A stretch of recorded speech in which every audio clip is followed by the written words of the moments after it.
We're in a bit of a period time machine here. In the age of the machine, every decade is defined by its engineering masterpieces. So join me on a journey through time as I experience the great machines that changed people's lives and shaped modern Britain.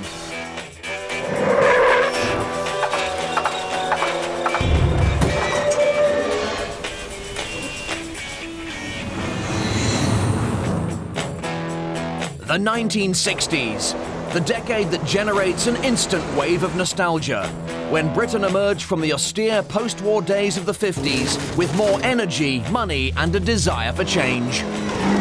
The movers and the shakers of the 1960s decided that life wasn't just going to be functional, it was also going to be fun. Cheers.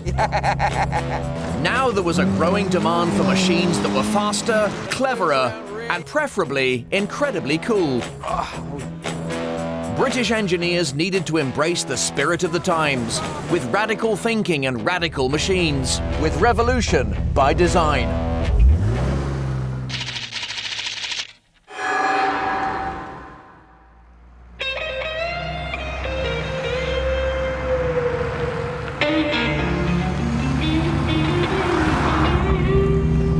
Your starter for 10. Think of a classic 1960s car. I reckon there's a good chance you're probably thinking of one of these. The British Motor Corporation's homegrown Austin 7 or Morris Mini Minor, better known as simply the Mini.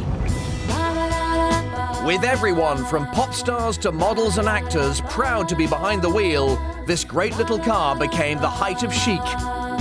Mary Quant even named her new short skirt the Mini in its honour. This was the hip, cool runaround car of the decade.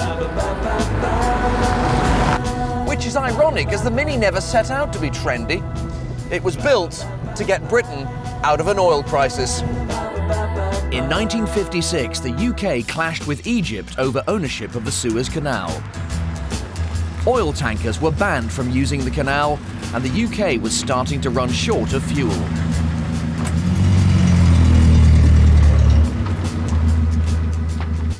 So the head of the British Motor Corporation, Leonard Lord, set his engineers a challenge to build a car that was smaller, lighter, and therefore less fuel-hungry than their current 50s range.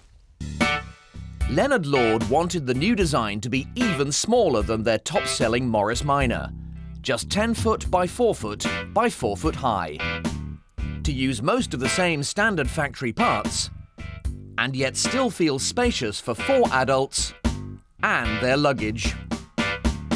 Fortunately, working for BMC was Alec Issigonis, the brains behind the Morris Minor. Alec Issigonis was an idiosyncratic and visionary engineer.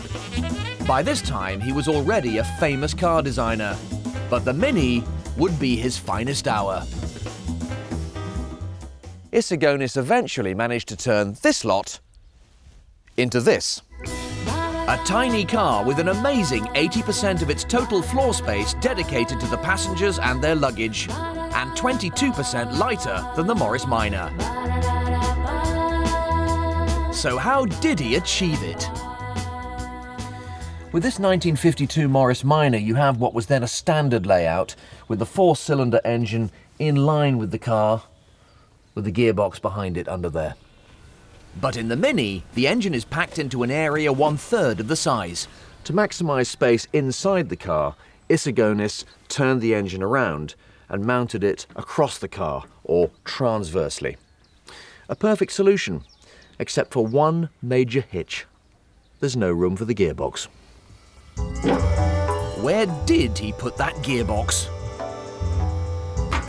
To find out, I've got to get underneath. Ah, here it is, underneath the engine, but an integral part of the engine, giving joint oil circulation of engine and gearbox. His next revolutionary step was to remove the drive shaft from the engine to the back wheels and create the first mass-produced front-wheel drive car in the world. And with no drive shaft running to the rear wheels, he could lower the height of the floor and create more headroom inside. He also increased the interior space by using sliding windows to reduce the thickness of the door.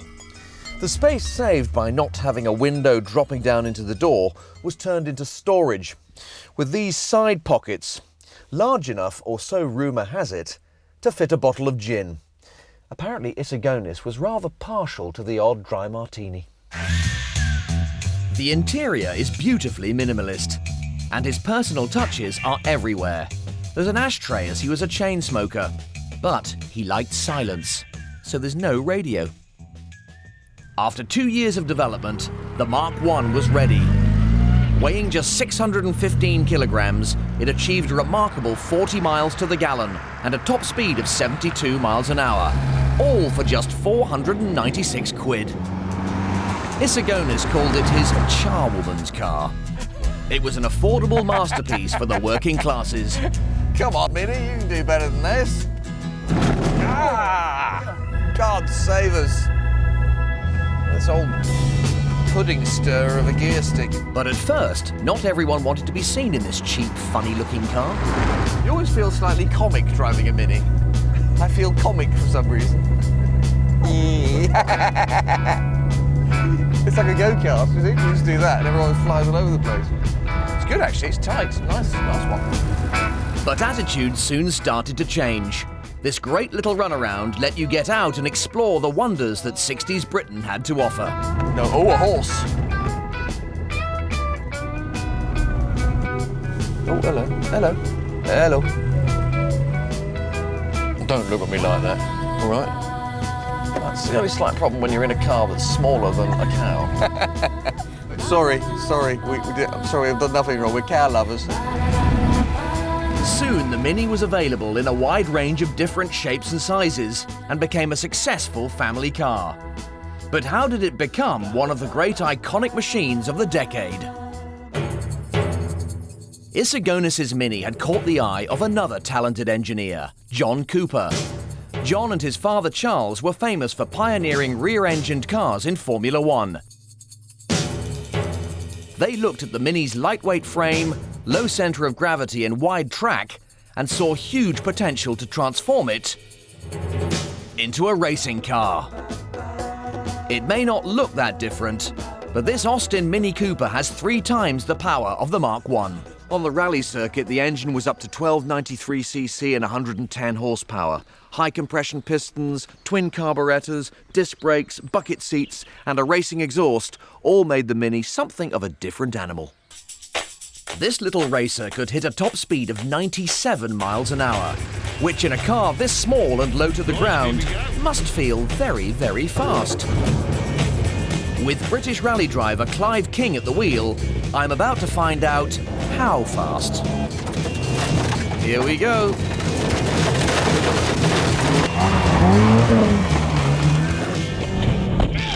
Oh, you're right. Yeah, that was a shock.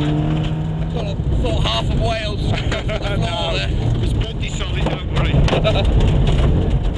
I feel like I'm in a super-powered tin can, skating just 4 inches above this rocky gravel road.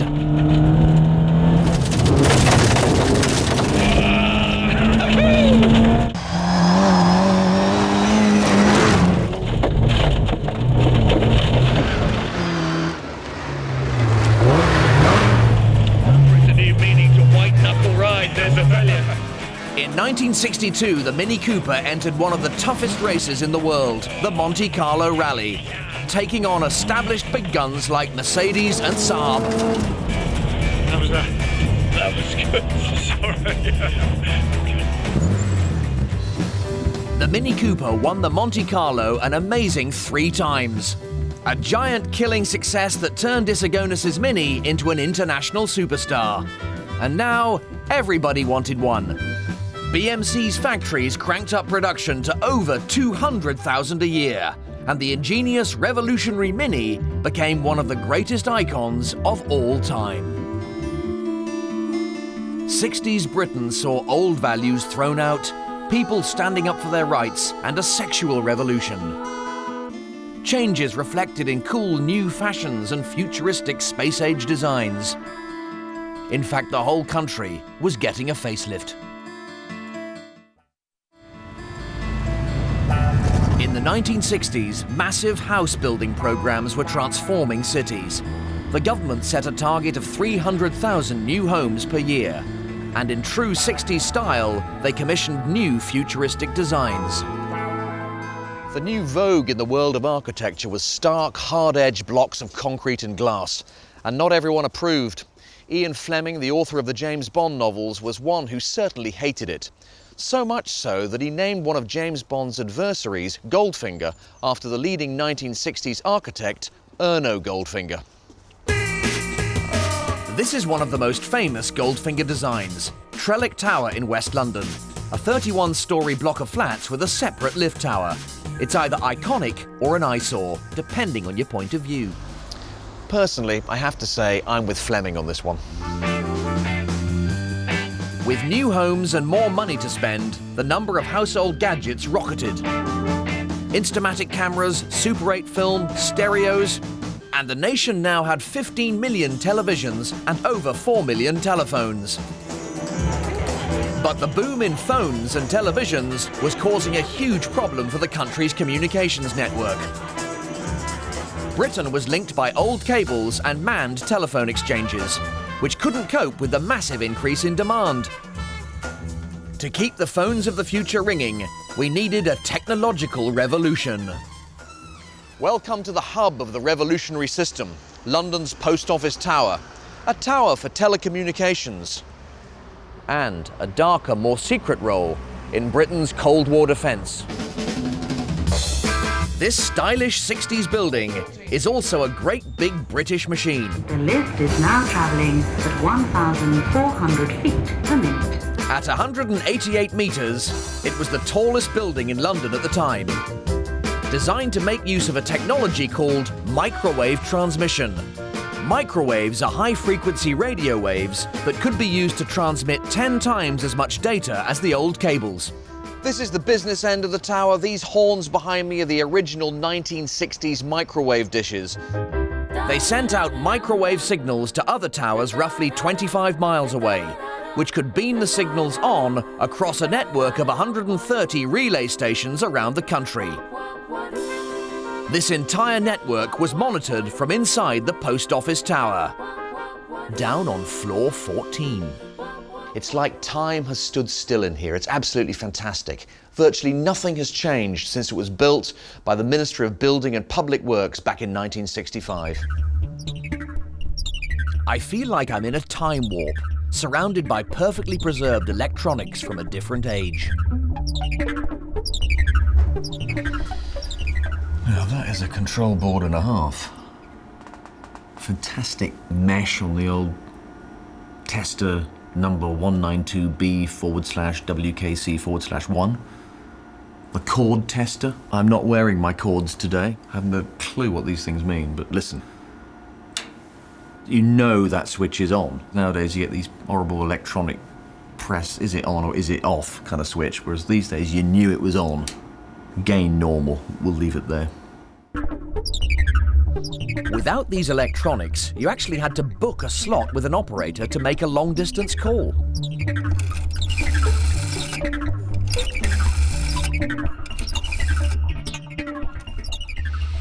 You know, there are many sounds that conjure up the past, and that to me is certainly one of the sounds of the 60s. In addition to the Beatles and the Stones and the Dave Clark 5.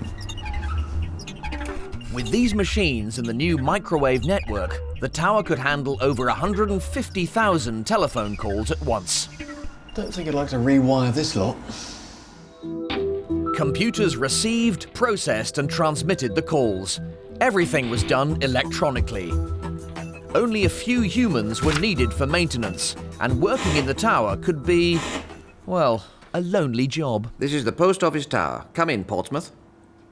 Hello, Harry. Do you like to be beside the seaside? How's Wendy? Give her my love. Goodbye. But it wasn't just telephone calls beaming out of the microwave transmitters. The tower transformed the nation's television.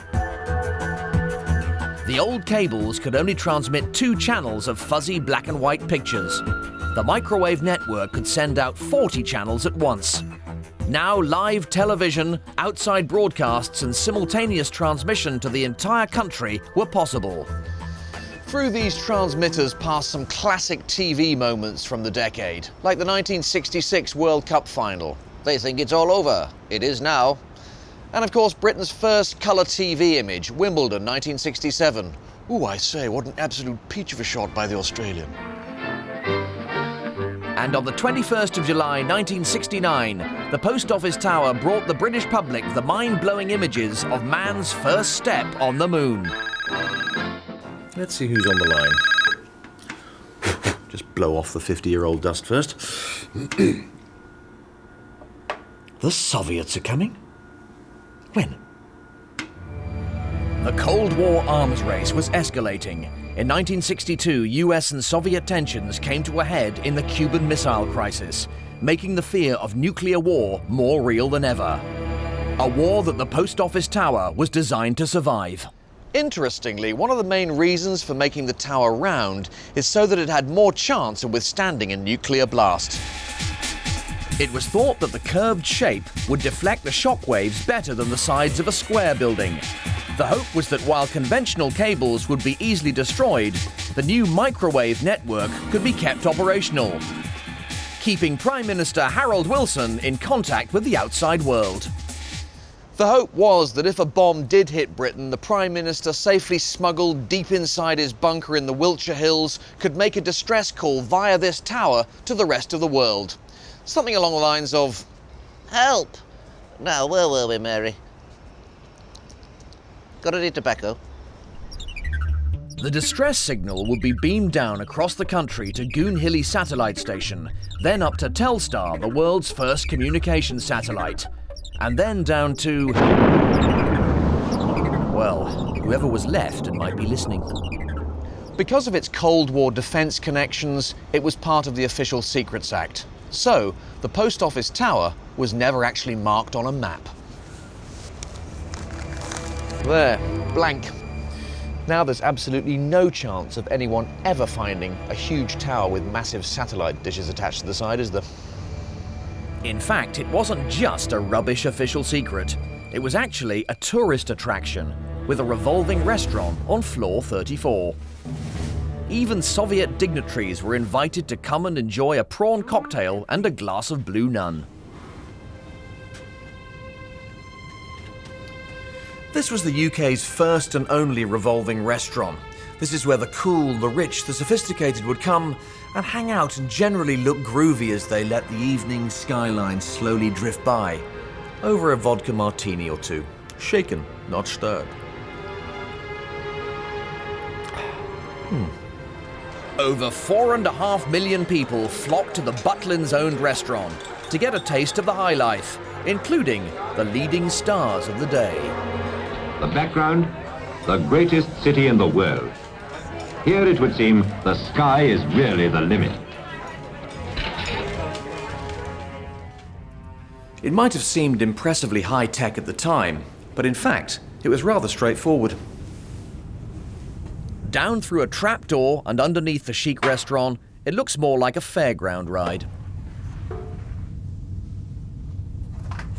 So here we have a fairly modest-looking electric motor, which via this gearbox turns a fairly meaty-looking cog, which drives the outer revolving section, all 30 tons of it, which sits on 48 what look to me like giant shopping trolley wheels.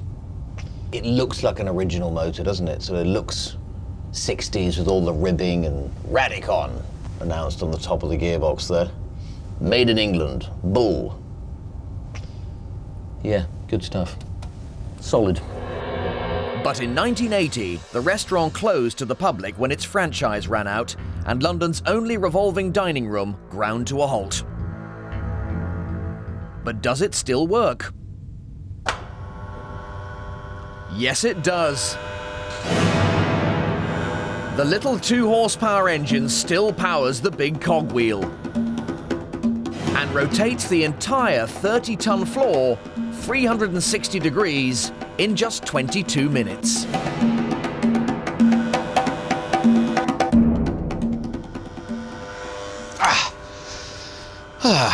Now Now, where's my cocktail?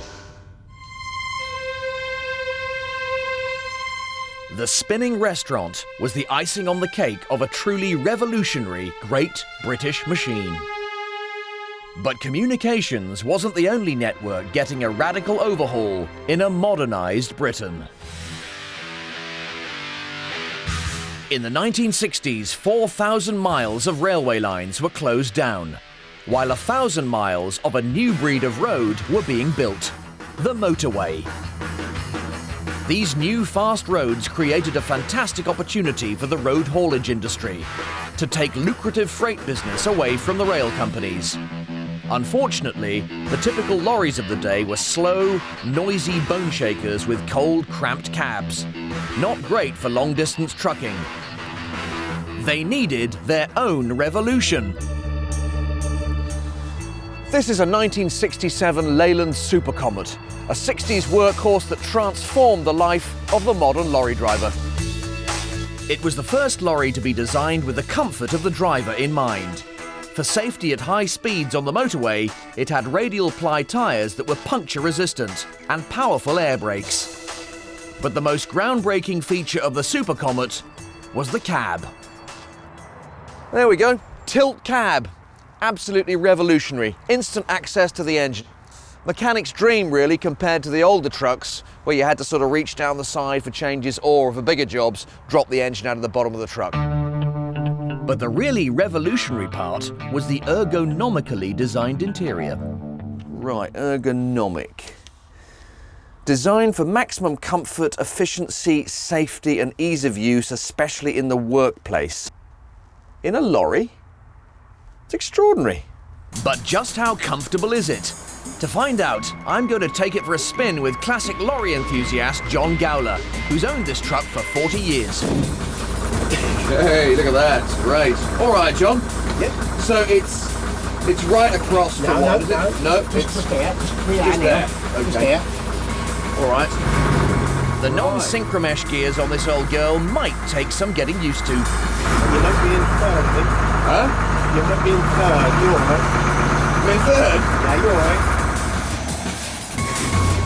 This is a crash box, so gear changing is a bit of an art, which I'm just about getting hold of.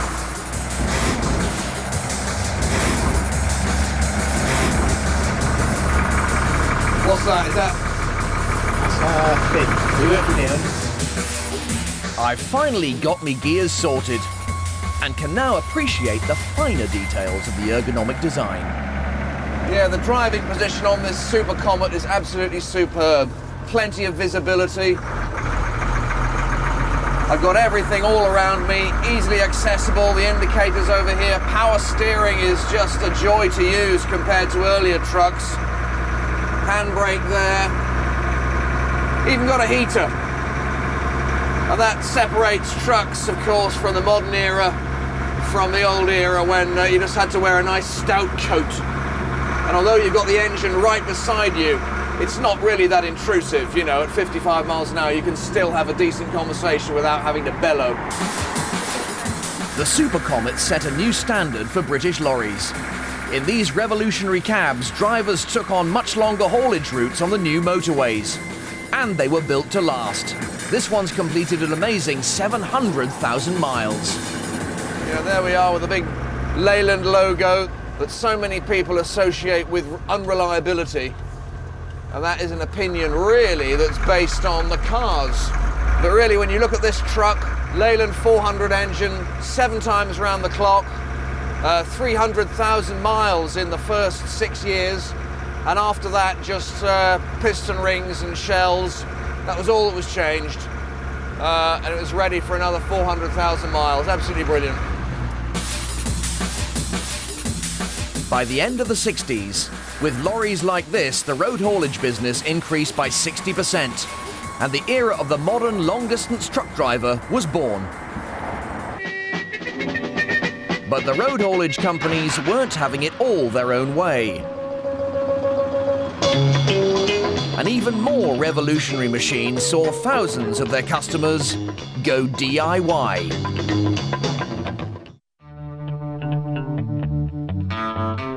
October the 6th, 1965. The launch day for a vehicle that might surprise many as one of my greatest ever British machines. The wonderful, ubiquitous, love it or hate it, Ford Transit. The world's most successful van. A success measured in over 5 million vans produced around the world. One of the reasons for the spectacular global success of the Transit was the sheer number of versions you could buy. Not only could you buy a standard panel van, but you could also buy a beautiful camper van like this supreme example here. A milk delivery van, an ice cream van, a special bodied parcels van like this one. You could have a drop side tipper, you could have a high top long wheelbase, you could have a minibus. In '68, you could have a 4x4, you could have an ambulance, you could have a flatbed, or you could have a fire support vehicle, which is how this beautiful Transit started life. When the first Transit came off the production line, this spacious, adaptable, easy-to-drive, powerful new vehicle was an instant hit. Within 1 month, Ford had £3.6 million worth of orders. What was the secret to this success? One simple idea: to produce a van that was as easy to hop in and drive as a car. The Transit simply blew the opposition away. Its greater width gave it superb handling. It was also the first van to be fitted with a floor gear change, both of which gave it a car-like driving experience. But the thing that really separated the Transit from the pack was the Essex V4 engine.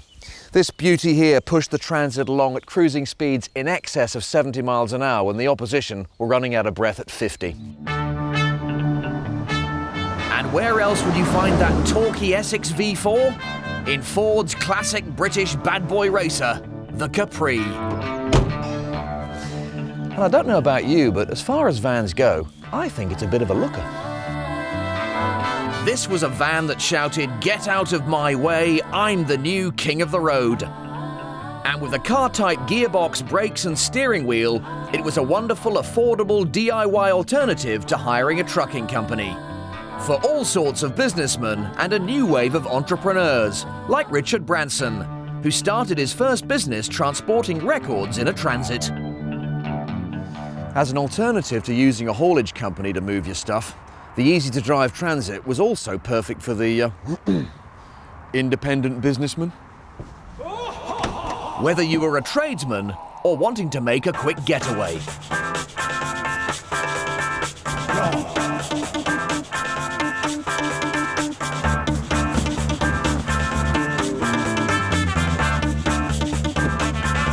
Yeah, the fast-moving Transit was the vehicle of choice for bank robbers. In the 1960s, more bank jobs were done in Transits than in cars. Like everyone else, bank robbers liked the way you could stash it full and scream away from the scene of the crime. Looks like the Rozzers are on us, Bob. I'm gonna give it some beans. The police even had to update their cars to keep up with the Transit. There we go, look at that. Cornering like a car, driving like a car, and we're getting away nicely. Massively impressed that I've only been in this vehicle for a few seconds. Keep up! Catch the tranny if you can! Yeah, it's all gone quiet, Bob. My middle name is Sterling. Absolutely well impressed with this. It just feels so tight, it feels like a new vehicle. It feels like a brand new vehicle.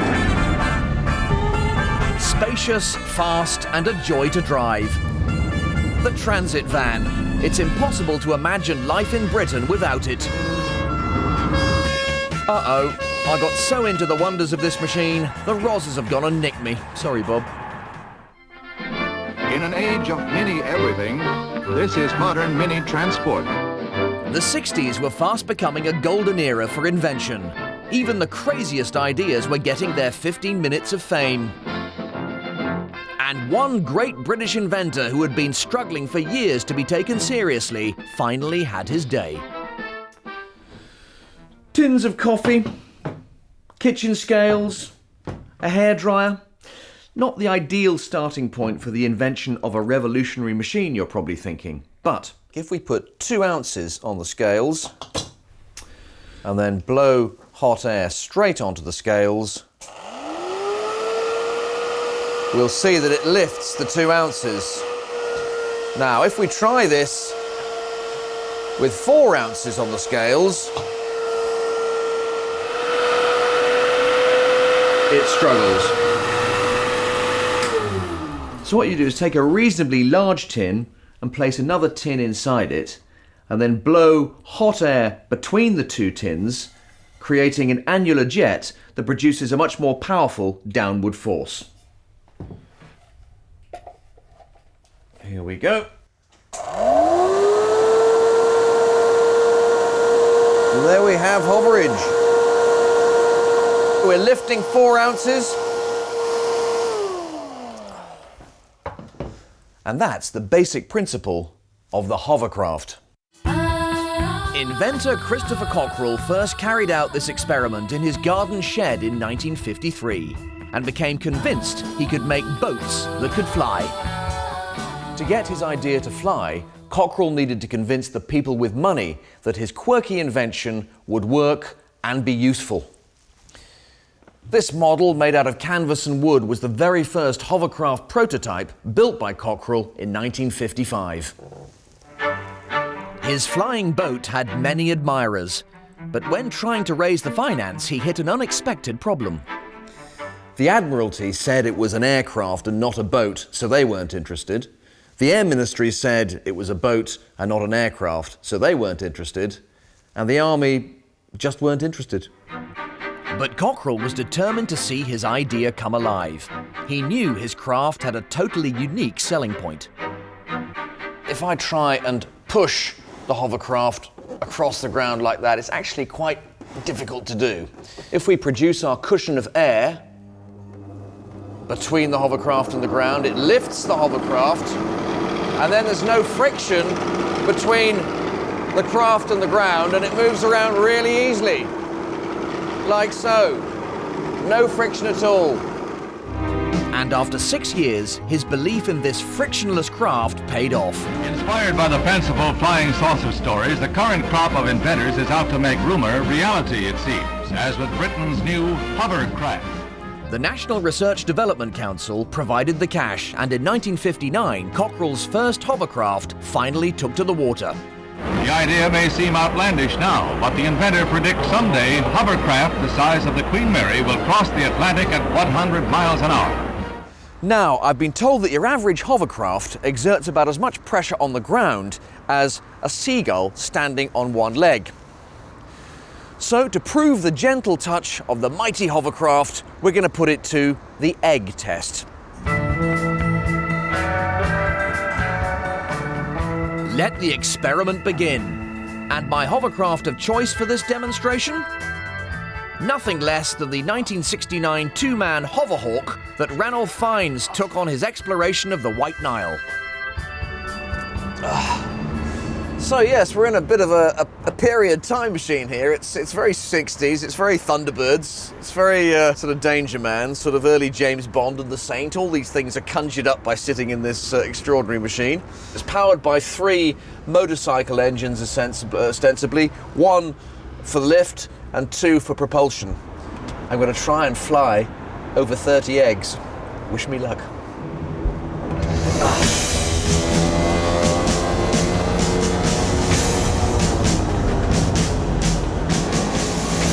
Frankly, it's not the easiest thing to steer.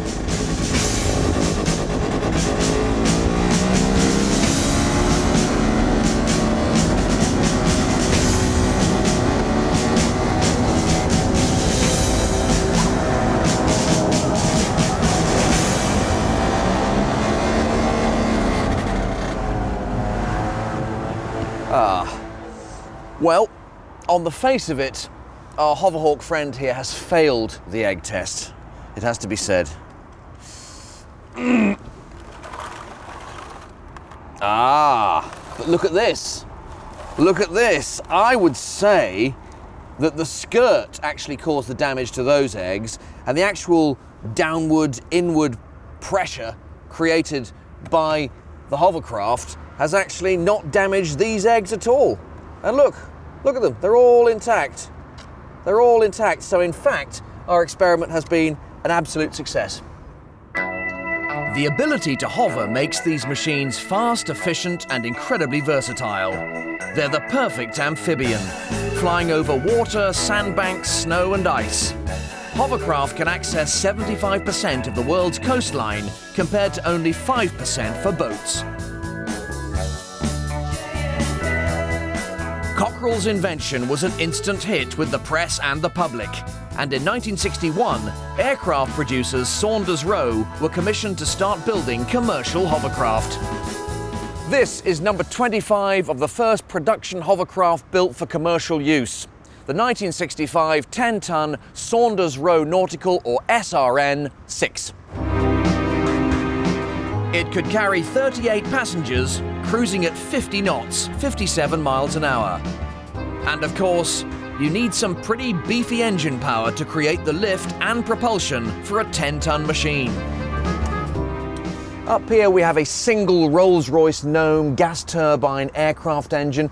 This one engine powers 2 propellers that drive the hovercraft forward, and it also powers this huge fan that blows air underneath the hovercraft to lift it. So, this one should be a doddle to drive. Time for a lesson with pilot Tony Byrne. So, Tony, here you are, a proper hovercraft pilot. Let me know a few do's and don'ts then about driving one of these. You press the left-hand pedal forward and the craft will turn to the left, which is port. If you look, we've got the turbine. Then there's the engine revs, fuel distribution controls, propeller speed, rudder direction, skirt height, dumper valves. Doesn't sound like the easiest machine to master. Well, would you like to have a go? I would actually, yes. Right, let's get you in the seat. Okay. Right. Okay, feet in the rudder stirrups, yeah? Yep. The larger the rubber skirt, the higher the hovercraft flies. On full power, the SRN6 lifts to over 7 feet above the ground.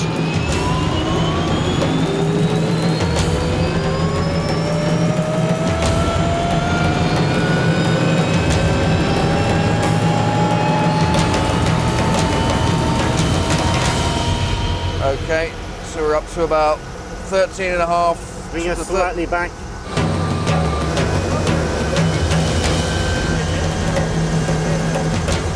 All the engine power is being directed to the fan pushing 70,000 litres of air under the craft per second. And very quickly, we're up. 19,000 RPM now. Hold it there. You feel it dancing? Yes, we're hovering now, aren't we? Yeah. Right up on hover, dancing on the air. The frictionless hovercraft turns incredibly easily. You can spin a 360-degree turn on the spot, or head for the nearest fence, which is looking more likely in my case.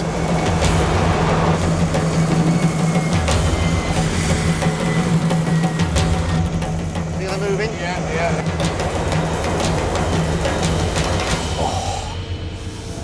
No eggs broken, but I think I'll leave it to the expert now.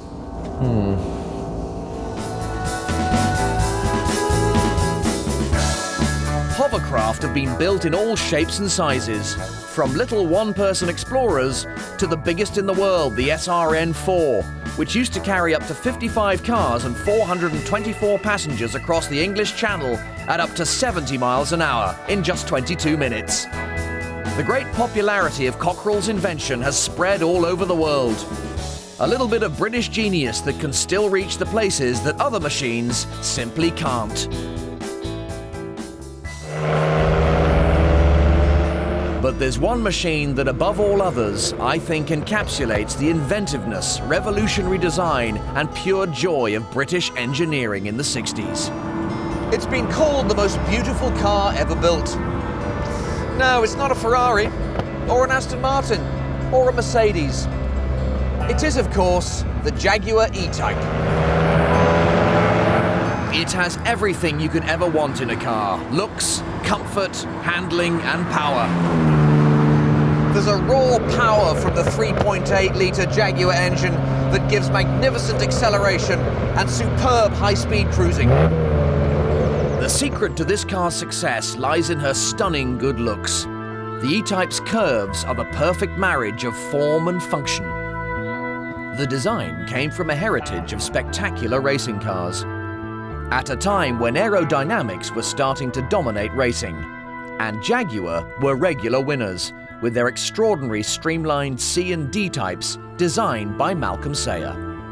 Malcolm Sayer was an aeronautical engineer who brought the aerodynamic design and monocoque construction techniques from the aircraft industry to the world of racing cars. Then Jaguar set him his greatest challenge: to take his brilliant work with racing cars and incorporate it into a road-legal production sports car. In the 1960s, engineer Peter Wilson worked with Jaguar's Malcolm Sayer and observed how he created the extraordinary profile of the E-Type, including a little-known aerodynamic technique that Sayer secretly used behind closed doors. He stuck little pieces of wool, maybe about 2-3 inches long, a piece of sellotape across, all facing the rearward direction. The whole car would be covered in them. He would observe the way in which the wool tuft reacted. Here in my wind tunnel, we can see exactly how it works. Turn on the fan, and the strips of wool reveal exactly how the air is flowing over the surface. As you can see, my strips of wool are flowing nicely alongside the car. But the genius of the wool test experiment is that you can remove the car from the wind tunnel and put it on the test track. And that's exactly what Sayer did. From the chase car, Sayer took hundreds of photographs. Whether it was going down a straight, going into a corner, going through a chicane, into a headwind, even in the rain. Sayer analysed all his photos and applied some extremely complex aerodynamic mathematical formulae that totally baffled his colleagues. He had this calculator that he'd pull the handle on and it would whir away and some figures would come out. And probably only he could understand. Now, his drawings, they were on a drawing sheet, but all they were a mass of figures. It was totally unique in the industry at the time, his method. These figures were converted into the magical shape of the E-Type, and the head of Jaguar, William Lyons, proudly presented his designer's masterwork to the world's press at the 1961 Geneva Motor Show. The car rolls up. Here it is, gentlemen. So they're standing there, their jaws are on the ground. Then, a typical Sir William fashion, well, what about the cost? And, well, this is the price. £2,200, all taxes paid in UK for the fixed head car. It was an affordable supercar. Yeah, absolute perfection. Absolutely. With standard Jaguar components including engine, gearbox and rear axle, and cleverly designed production techniques, the E-Type was produced for an unbelievably low price. And thanks to those magnificent aerodynamics and the great Jaguar engine, that prize brought you getting on for 150 miles an hour of heaven on earth. But in a decade famous for amazing sports cars, how does the affordable E-Type compete with the best from around the world? Let's find out. Another car maker famous for giving bang for your buck was the American Corvette. And this 1963 Stingray is one of their most sought-after models. I'm looking at a Wurlitzer. It's a 50s spaceship. No, I'm in an American diner, surely. Everything about this car is big, brash and loud. For Christ's sakes, it's American!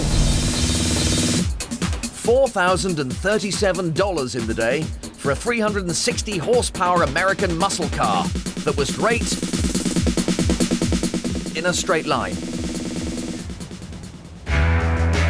What about that great German icon, the Porsche 911, a hugely successful sports car with a 25-year production run in classic form, but almost twice the price of the E-Type and Stingray. This is a fuss-free machine that gets you from A to B damn fast. And that's it. It's clinical. It's functional. I suppose suppose for the non-German, driving one of these is the nearest you get to actually feeling what it's like to be a German. Great handling and performance, but not exactly a stunner. For sexy good looks, Ferrari has got to be a contender. This is a 1960 250 GT, a class beauty outside and in. The interior of this car for me is just typical Italian. You know, from little things like the Art Deco rocker switch, the sculptured door handles, the attractively shaped mirror, the suede dashboard top that doesn't reflect in the windscreen on bright days. You look fantastic driving one of these until you break down. She had a pretty shaky reliability record. And for the same price, you could buy 3 E-Types. Driving the E-Type, I feel that here we have a car that takes elements from all the other contenders. But the E-Type has something else, something indefinable. And if, just if, I was judging a 1960s Miss World competition for beautiful sports cars. So, after much careful, indeed agonizing consideration, Miss World Sports Car 1960s is Miss United Kingdom.